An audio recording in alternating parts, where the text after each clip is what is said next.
याद है कि भूल गए? ऑफ कोर्स याद हो गई आपको। हमने कितनी सारी चीज़ें आयन के बारे में पढ़ा था। मैं आपको एक बार रिवाइज कराना चाहूँगी कि आयन क्या है। मे बी आज हमारा लास्ट लेक्चर होगा। इस लास्ट लेक्चर में हम अपना चैप्टर कंप्लीट कर लेंगे, कवर अप कर लेंगे। तो देखो, बिना टाइम वेस्ट करे आयन से शुरुआत करती हूँ। तो आयन क्या था हमारा बेटा? वो एक मैंने बताया था कि एक इलेक्ट्रिकली चार्ज पार्टिकल था, ठीक है। और उसमें क्या होता था, वो लॉस और गेन ऑफ इलेक्ट्रॉन्स था। किससे? Bye an atom. सो ये क्या करता था? अनइक्वल नंबर ऑफ इलेक्ट्रॉन्स और प्रोटॉन्स को क्या करता था? लेता था, कंटेन करता था। तो हमने आयन की दो चीजें पढ़ी थी, कैटायन और एनायन। कैटायन में कौन सा चार्ज होता है बेटा? बोलिए बोलिए जल्दी। पॉजिटिव, यस, पॉजिटिव चार्ज होता है। और एनायन में कौन सा चार्ज होता है बेटा? Of course negatively charge particle. समझ आया इतना आपको? आज के लेक्चर में गाइस हम पढ़ेंगे आयोनिक बॉन्ड और कोवैलेंट बॉन्ड, कि what is ionic bonds and what are covalent bonds. Okay, clear? तो आज हम पढ़ते हैं। शुरुआत करने से पहले बेटा मैं आपको एक चीज बताना चाहती हूँ। हमने उसमें क्या कहते हैं, एटम, हमने ये तीन चीजें पढ़ी थी कि inert gas electron arrangement 3 ways में होता है। क्या किसी को याद है कि वो कौन से 3 वेज हैं जिसमें क्या कहते हैं, inert gas electron configuration arrangement होता है? Yes, gas, okay, alright. देखिए, फर्स्ट मैंने आपको बताया था कि 1 या मोर इलेक्ट्रॉन्स का लॉस हो जाना। सेकंड बताया था कि 1 या मोर इलेक्ट्रॉन्स का गेन होना। और थर्ड मैंने आपको क्या बताया था? शेयर होना इलेक्ट्रॉन्स का, एक या एक से ज़्यादा इलेक्ट्रॉन्स का शेयर होना। तो बिना टाइम वेस्ट करे आज हम अपने नेक्स्ट चीज की तरफ बढ़ते हैं, जिसका नाम है बेटा, क्या है? Ionic bonds. आयोनिक बॉन्ड्स क्या है? अब हम ये पढ़ेंगे कि व्हाट आर आयोनिक बॉन्ड्स, कैसे होते हैं ये आयोनिक बॉन्ड्स। ओके, देखो भाई, ionic bond it is formed when one of the atom can donate electron to achieve the inert gas configuration and the other atom needs electrons to achieve the inert gas electron configuration। इन्होंने क्या बोला है कि ये कब form होता है ionic bond? जब एक एटम डोनेट कर देता है electrons to achieve the inert gas configuration and the other atom needs electrons to achieve the inert gas electron configuration.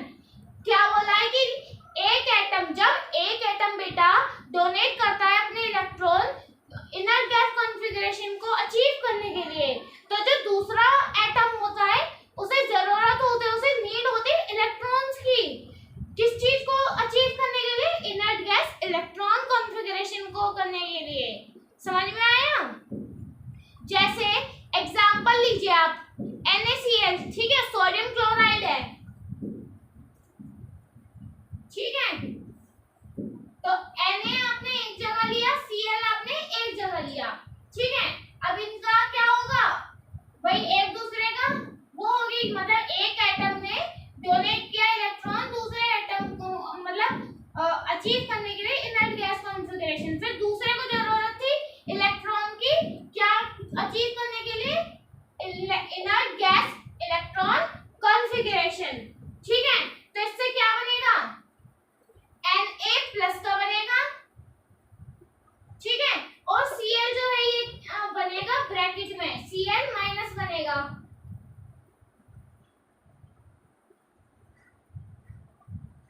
तो ये देखो, ये हुई इनर्ट गैस कॉन्फ़िगरेशन, ठीक है, इस टाइप से। तो ये क्या बन गया? NaCl। समझ में आया? ऐसे इसका फॉर्मूला बना। अब कैसे? पोटेशियम क्लोराइड को ले लो, तो पोटेशियम क्लोराइड का भी ऐसा ही आएगा। समझ में आया? तो ये ही है आयोनिक बॉन्ड। क्या है मतलब? बताइए कि जब मतलब आयोनिक बॉन्ड कब बनेगा? जब एक एटम डोनेट होगा इलेक्ट्रॉन, मतलब एक एटम इलेक्ट्रॉन डोनेट करेगा, क्या अचीव करने के लिए? Inert gas configuration. बेटा समझ में आया? क्या अचीव करने के लिए? इनर्ट गैस कॉन्फ़िगरेशन, और दूसरे एटम को क्या होगी बेटा, नीड होगी इलेक्ट्रॉन की। अब भाई जब हमने एक चीज मतलब दे दिया इलेक्ट्रॉन, एक एटम ने अपना इलेक्ट्रॉन दे दिया, तो उसे तो भाई इनर्ट गैस कॉन्फ़िगरेशन अचीव हो गई। अब जो दूसरा एटम है उसे तो इलेक्ट्रॉन की जरूरत होगी भाई, क्योंकि उसे भी तो क्या चाहिए, इनर्ट गैस कॉन्फ़िगरेशन चाहिए ना। अब समझ में आया कि आयोनिक बॉन्ड क्या होता है, यही होता है आयोनिक बॉन्ड। और जिसे क्लियर नहीं हुआ है अभी हो जाएगा बहुत अच्छे से, don't you worry about that guys, ठीक है। अब आगे हम थोड़ा सा इसके बारे में और बढ़ते हैं, properties of ionic compound. Ionic compound की प्रॉपर्टीज पढ़ेंगे, ये सब चीज पढ़ेंगे ना, तो आपको अच्छे से क्लियर होगा, ठीक है। तो अब हम प्रॉपर्टीज देखते हैं। अब देखो भाई प्रॉपर्टी नंबर 1 बेटा क्या है कि आयोनिक कंपाउंड्स जो है क्रिस्टलाइन सॉलिड होते हैं। क्या होते हैं, crystalline solids. For example sodium chloride. Sodium chloride आपका एक क्या है, क्रिस्टलाइन सॉलिड है। क्यों है आपका क्रिस्टलाइन सॉलिड, क्योंकि ये जो बेटा सॉलिड होते हैं ना, बिकॉज दीज आर सॉलिड्स, क्योंकि ये सॉलिड है। क्यों है, क्योंकि जो इनके अपोजिट चार्ज हैं, इनके जो अपोजिट चार्ज हैं, एक प्लस का है, देखो Na+ का है, Cl- का है, तो इनके जो अपोजिट चार्ज हैं ये एक दूसरे को क्या करते हैं, अट्रैक्ट करते हैं, बहुत स्ट्रांगली अट्रैक्ट करते हैं, ठीक है। इसीलिए देखो आपको मैंने करके दिखाया था ना कि Na+ का और Cl- का था, तो इसके पे ऐसे बन रहा था, ये दिखाया था ना, तो इससे क्या बना था, NaCl। अपोजिट चार्ज थे ना, ये अपोजिट चार्ज क्या कर रहे थे, अट्रैक्ट कर रहे थे एक दूसरे को बहुत ज्यादा स्ट्रांगली, इसीलिए सोडियम क्लोराइड एक क्रिस्टलाइन सॉलिड है। तो प्रॉपर्टी नंबर 1 बेटा यही बोला गया है कि आयोनिक कंपाउंड एक यूजुअली ज्यादातर क्या होते हैं, क्रिस्टलाइन सॉलिड। मैंने आपको एग्जांपल भी दिया, एग्जांपल का रीजन भी बताया क्यों होते हैं, क्योंकि इनके जो अपोजिट चार्ज होते हैं वो एक दूसरे को अट्रैक्ट करते हैं बहुत स्ट्रांगली, ठीक है। अब सेकंड में इन्होंने बोला है कि ionic compound have high melting point and have high boiling point. इनका बेटा जो मेल्टिंग पॉइंट और बॉइलिंग पॉइंट है बहुत ही ज्यादा हाई रहता है, ठीक है। आप इनका आयोनिक कंपाउंड्स का जो मेल्टिंग पॉइंट है और बॉइलिंग पॉइंट है बहुत ही ज्यादा हाई रहता है। ये दो प्रॉपर्टीज आपको क्लियर है ना, बस ये दो ही प्रॉपर्टीज थी आयोनिक कंपाउंड की जो बहुत इंपॉर्टेंट थी बेटा, बहुत ही ज्यादा इंपॉर्टेंट थी। अब ये आपको ionic bond I am think so कि क्लियर हुआ होगा, हो गया ना क्लियर, ऐसा तो नहीं है अभी। अगर आपको अभी भी क्लियर नहीं है तो आप रिवाइंड कर करके देखिए, मैं आपको एक बार फिर से एक्सप्लेन कर देती हूँ। आयोनिक कंपाउंड बेटा क्या होता है, जब मतलब आयोनिक कंपाउंड कब बनता है, जब एक एटम बेटा देखो, जब एक एटम है, ठीक है, वो दूसरे को डोनेट कर रहा है इलेक्ट्रॉन, ठीक है, तो जिसको उसने डोनेट किया है उसे तो भाई गैस मिल गई। कौन सी गैस मिली है, इनर्ट गैस कॉन्फ़िगरेशन गैस। अब जो दूसरा एटम है उसे भी तो भाई इलेक्ट्रॉन की जरूरत है, क्योंकि उसे भी तो चाहिए। जैसे कि मैंने कल हमारा टेस्ट है, मान लो आप बच्चों का टेस्ट है, ठीक है, तो एक फ्रेंड ने, एक का नाम रिया है और एक का नाम दिया है, ठीक है, तो रिया ने क्या करा, कॉपी दे दी दिया को, भाई दिया को कॉपी दे दी तो उसने डोनेट कर दिया, ठीक है, एटम ने। रिया क्या है, देखो रिया क्या है इसमें, ये देखो रिया जो है एक एटम हो गई, उसने क्या करा, दिया को एक इलेक्ट्रॉन क्या करा, शेयर करा, मतलब डोनेट कर दिया, ठीक है। तो दिया को तो भाई, दिया तो टेस्ट में पास हो जाएगी, क्या हो जाएगी, क्योंकि दिया को तो भाई कॉपी मिल गई। कॉपी यहाँ पे क्या है, गैस, वो इलेक्ट्रॉन कॉन्फ़िगरेशन गैस, ठीक है, दिया को तो भाई हो जाएगी पास। अब रिया का क्या, रिया को भी तो इलेक्ट्रॉन चाहिए भाई, मतलब रिया को भी तो कॉपी चाहिए होगी कि वो जिसमें से याद करेगी, वरना वो तो फेल हो जाएगी। उसे भी तो टेस्ट के लिए, जब टेस्ट में पास होना पड़ेगा और उसके लिए कॉपी चाहिए होगी, तो उसे भी तो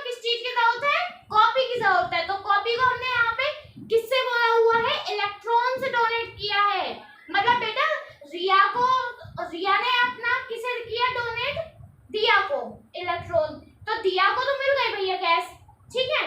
अब रिया के भी तो जरूरत है गैस लेने की, भाई रिया को भी तो चाहिए ताकि वो भी एक अचीव कर सके इलेक्ट्रॉन कॉन्फ़िगरेशन गैस। तो इसी बॉन्ड को हम क्या कहते हैं, आयनिक बॉन्ड। अब आया समझ में? होप सो आपको गाइस समझ में आया होगा ये अच्छे से। अब आगे हम पढ़ते हैं कोवेलेंट बॉन्ड, ठीक है, वो भी अच्छे से आपको समझ में आ जाएगा जहां तक है। अब देखो भाई कोवेलेंट बॉन्ड की बारी आ चुकी है, ठीक है। तो अब कोवेलेंट बॉन्ड कौन से बॉन्ड होते हैं बेटा? डोंट यू वरी, देखिए the chemical bond formed by the sharing of electrons between atoms is known as covalent bond। क्या समझे इस स्टेटमेंट से बेटा कि जो केमिकल बॉन्ड फॉर्म होता है by the sharing of electrons between atoms, क्या कहने की कोशिश कर रहा है कि जो इलेक्ट्रॉन्स का शेयरिंग होती है ना, शेयरिंग होती है इलेक्ट्रॉन्स की एटम्स के बीच में, एटम्स के बीच में जो इलेक्ट्रॉन्स की शेयरिंग होती है उसी को हम कहते हैं कोवेलेंट बॉन्ड। क्या कहते हैं बेटा? Covalent bond. एक बार दोबारा रिपीट करती हूँ, वो केमिकल बॉन्ड कैसे, वो देखो केमिकल बॉन्ड कैसे फॉर्म होता है, sharing of electrons. Chemical bond कैसे फॉर्म होगा भाई, हम इलेक्ट्रॉन्स अगर शेयर करेंगे एटम्स के बीच में, is known as covalent bond. अब देखो मैं आपको एग्जांपल देती हूँ, रिया और दिया भाई, रिया है, अगर रिया अपना बोर्ड ना देके, मतलब रिया अगर दिया को कॉपी घर के लिए ना देके, उससे वो ये रिया ये कहती है दिया से कि ध्यान देख, साफ सीधी सी बात है, टेस्ट दोनों का है, तो तू एक काम कर, स्कूल में ही याद कर ले, कोई बीच का रास्ता निकाल लेते हैं हम, जिससे तेरा भी काम हो जाए और मेरा भी काम हो जाए। तो उसने क्या करा, स्कूल में ही क्या करा, स्कूल में ही उन दोनों ने याद कर लिया ताकि टेस्ट में दोनों के नंबर आ जाएं। और वो कॉपी भाई किसे दे दी, क्योंकि मैम को चेक करनी थी कॉपी, मैम ने मांग ली कॉपी चेक करने के लिए, ठीक है। तो उन्होंने क्या करा, बहन एक काम कर, तू भी कर ले मैं भी कर लूं, दोनों एक सीट पर बैठ के आराम से याद कर लेते हैं और कल टेस्ट दे देंगे और सुबह आके एक बार रिवाइज कर लेंगे। तो देखो वही हुआ है, स्कूल को हमने इसमें किससे रिप्रेजेंट किया है बेटा, एटम से, कि एक एटम है, ठीक है, एटम है, उनका शेयर ऑफ इलेक्ट्रॉन्स किसके बीच हो रहा है, एटम्स के बीच में हो रहा है ना, बिटवीन उनके बीच में तो हो रहा है भाई। जो केमिकल बॉन्ड कैसे बन रहा है, शेयरिंग ऑफ इलेक्ट्रॉन्स, शेयर हो रही है इलेक्ट्रॉन्स की, जब भी तो केमिकल बॉन्ड बनेगा, उसी केमिकल बॉन्ड को हम कोवेलेंट बॉन्ड बोलते हैं। देखो ठीक है, अब देखो जब नॉन मेटल है, ठीक है, एक नॉन मेटल है, वो कंबाइन हो रहा है एक दूसरे नॉन मेटल के साथ, भाई आपने एक नॉन मेटल ले लिया, ठीक है, और वो दूसरे नॉन मेटल के साथ जाके मिल रहा है, ठीक है, मतलब आपने एक बिना पढ़ने वाला बच्चा ले लिया, ठीक है, मतलब जो वीक है थोड़ा पढ़ाई में, बेटा माइंड मत करना, सिर्फ ये एग्जांपल है, ठीक है, आपने ले लिया, अब वो उसी के बच्चे की सीट पे उसी के साथ जाके बैठ गया, दूसरे के साथ जो वो भी वीक है, तो भाई क्या होगा, जो शेयरिंग ऑफ इलेक्ट्रॉन्स है एटम्स के बीच की, वो उसकी जगह ले लेगी और कोवेलेंट बॉन्ड बन जाएगा। मतलब क्या होगा बोल भाई, देखो दोनों एक साथ, देखो इंटेलिजेंट दोनों एक साथ बैठेंगे तो क्या होगा भाई, साफ सीधी सी बात है, दोनों के नंबर अच्छे आएंगे। और दोनों वीक जाके एक जगह बैठ गए, मतलब एक नॉन मेटल है, मान लो कि रिया और दिया दोनों ही वीक है पढ़ने में, ठीक है, रिया जाके दिया के पास बैठ गई, ठीक है, तो भैया दोनों के दोनों वीक है, तो इन दोनों को तो पता ही है कि भाई पेपर में नंबर कम आने ही है, फेल होने ही है, जब हमने कुछ पढ़ेंगे ही नहीं तो पास कैसे होंगे, ठीक है। तो मैं यही समझाने की कोशिश कर रही हूँ, इसमें इन्होंने यही बोला है, जब एक नॉन मेटल कंबाइन होता है दूसरे नॉन मेटल के साथ, तो जो शेयरिंग होती है ना इलेक्ट्रॉन्स की, वो किसकी जगह ले लेती है, एटम्स के बीच में जो होते हैं उनकी जगह इलेक्ट्रॉन्स की, ठीक है। तो इसी से जो है कोवेलेंट बॉन्ड बन जाता है। अभी और क्लियर हो जाएगा बेटा, आगे हम इसकी प्रॉपर्टीज वगैरह देखते हैं कोवेलेंट बॉन्ड की, ठीक है। देखो बेटा आप कोवेलेंट बॉन्ड की प्रॉपर्टीज देखेंगे, देखो भाई ज्यादातर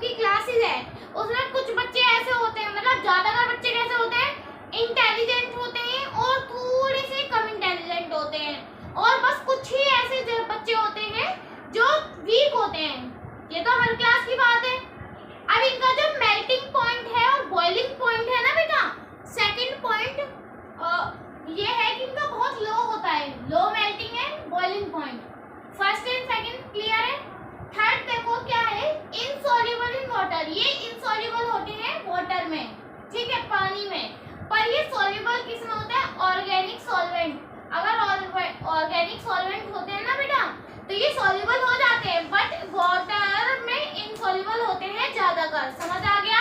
थर्ड पॉइंट। फोर्थ पॉइंट है do not conduct electricity. Covalent bond electricity conduct नहीं करते। ठीक है, इसके बाद बेटा आप एक नोट में ये बात और जरूर लिख लीजिएगा कि आयोनिक कंपाउंड बेटा सॉल्युबल हो जाते हैं वाटर में, पर वो इनसॉल्युबल होते हैं किसमें? ऑर्गेनिक सॉल्वेंट्स में। इस वाले का बिल्कुल उल्टा है। ठीक है, क्या होते हैं? आयोनिक कंपाउंड वाटर में सॉल्युबल हो जाते हैं और इनसॉल्युबल किसमें होते हैं? ऑर्गेनिक सॉल्वेंट्स में। और बल्कि कोवैलेंट बॉन्ड क्या होते हैं? इनसॉल्युबल होते हैं वाटर में और सॉल्युबल होते हैं ऑर्गेनिक सॉल्वेंट में। समझ आई? अब देखो नेक्स्ट चीज क्या बता रखी है इन्होंने, जैसे एसीटोन हो गया, केरोसिन हो गया, कार्बन डाइसल्फाइड हो गया, ये सब ऑर्गेनिक सॉल्वेंट है। ठीक है, इनमें जो है ये इनसॉल्युबल होते हैं। ठीक है, अब आयोनिक कंपाउंड ना इलेक्ट्रिसिटी भी वो करते हैं कंडक्ट। कब? जब वाटर या मेटल के साथ वो होते हैं, मेल्टेड होते हैं या फिर वाटर के साथ होते हैं, तो ये इलेक्ट्रिसिटी कंडक्ट करते हैं। ठीक है, कौन? Ionic compound. समझ आई? अब बेटा आपको क्लियर होगा ना कोवैलेंट बॉन्ड क्या होता है और आयोनिक बॉन्ड क्या होता है। ठीक है, तो अब हम अपने नेक्स्ट टॉपिक की तरफ बढ़ते हैं। बेटा बहुत ही इंटरेस्टिंग टॉपिक है बेटा। भाई देखो नेक्स्ट टॉपिक है, आपने प्रीवियस क्लासेस में बहुत ही ज्यादा पढ़ा होगा, कोरोजन। कोरोजन का मतलब क्या होता है बेटा? जंग लग जाना। तो देखो तो eating up of metal, metal को खा जाना किसी एयर, मॉइस्चर या किसी केमिकल के थ्रू। तो जैसे कोई भी एसिड है उसके सरफेस पे वो लग जाना, वो उसे हम क्या बोलते हैं? कोरोजन। इसका बेस्ट एग्जांपल बेटा क्या है? Rusting of iron. आपने अपने डेली लाइफ में सुना होगा। देखो कंडीशन क्या है रस्टिंग ऑफ आयरन की? देखो कब होती है rusting of iron? Presence of air और प्रेजेंस ऑफ वाटर। देखो एयर में ऑक्सीजन होता है और वाटर में क्या होता है? मॉइस्चर होता है। ये देखो, ठीक है, बाय वाटर और एयर। अब ये किससे होती है प्रिवेंट? किससे होती है रस्टिंग? बेटा देखो रस्टिंग ऑफ आयरन सबसे पहले पेंटिंग से हो सकती है, ग्रीस या ऑयल से हो सकती है, गैल्वेनाइजेशन। गैल्वेनाइजेशन क्या होता है? जो हम जिंक की कोटिंग कर देते हैं ना, उसे हम गैल्वेनाइजेशन कहते हैं। टिन प्लेटिंग होती है और क्रोमियम प्लेटिंग होती है। एलॉइंग से होती है स्टेनलेस स्टील। इन सब से रस्टिंग आती है। समझ आई? तो अब देखो हमारा एलॉय, एलॉय क्या होता है? अब हम एलॉय के बारे में पढ़ेंगे। ठीक है, इतना हमारा हो गया, समझ में आया होगा आपको। अब हम एलॉय के बारे में पढ़ेंगे। बेटा एलॉय क्या होता है? देखो बेटा एलॉय क्या है? एलॉय एक होमोजेनियस मिक्सचर है दो या दो से ज्यादा मेटल्स का। ठीक है, एलॉय देखो बेटा इसमें जनरली बोला गया है कि ये स्ट्रॉन्गर होता है मेटल से, जो मतलब जिससे बने वो बने हैं। फर्स्ट पॉइंट ये है। सेकंड है कि हार्डर होता है उस कॉन्स्टिट्यूएंट मेटल से। ठीक है, और लास्ट है कि ये मोर रेजिस्टेंट होता है कोरोजन से। ठीक है, मतलब इसमें जंग लगने के कम चांसेस होते हैं। ठीक, तो एलॉय भी आपको समझ में आ गया कि मतलब दो या दो से ज्यादा मेटल से का मिक्सचर होता है, होमोजेनियस मिक्सचर। समझ में आया? तो बेटा इसी के साथ आपका ये मेटल्स एंड नॉन मेटल्स का सफर यहीं पे खत्म होता है। ये आपका चैप्टर कंप्लीट हो चुका है। अब हम मिलेंगे अपने नए चैप्टर के साथ। ठीक है, जब तक के लिए take care, bye bye, stay safe. Thank you बच्चों।